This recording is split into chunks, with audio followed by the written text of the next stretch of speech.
Election commission of India તરફથી ચૂંટણી યોગ્ય રીતે એનું આયોજન થાય તેના માટે માર્ગદર્શન આપતા હોય છે.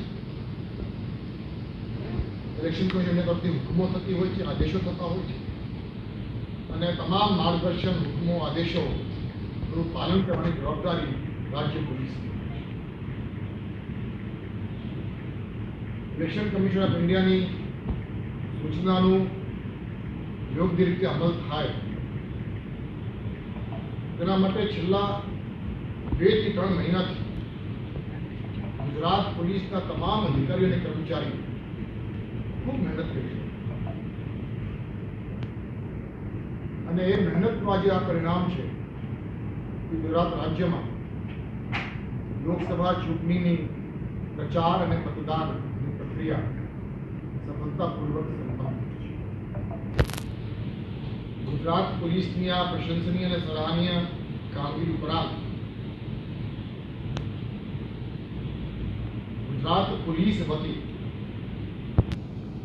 એટલે તમામ મતદારોને મતદાનના દિવસે આપે જે સાથ અને સહયોગ આપ્યો અને પ્રચારના સમયે અલગ અલગ સંસ્થાઓ, અલગ અલગ રાજકીય પક્ષના નેતાઓ, આગેવાનો તરફથી જે સાથ અને સહકાર મળી છે તે બદલ ગુજરાત પોલીસ વતી આપ સૌનો પણ ખૂબ ખૂબ આભાર વ્યક્ત કરું છું. ગુજરાતની શાંતિપ્રિય જનતાનો પણ ખૂબ ખૂબ આભાર વ્યક્ત કરું છું. તેના કારણે આ ચૂંટણીની કામગીરી સંપન્ન થઈ છે.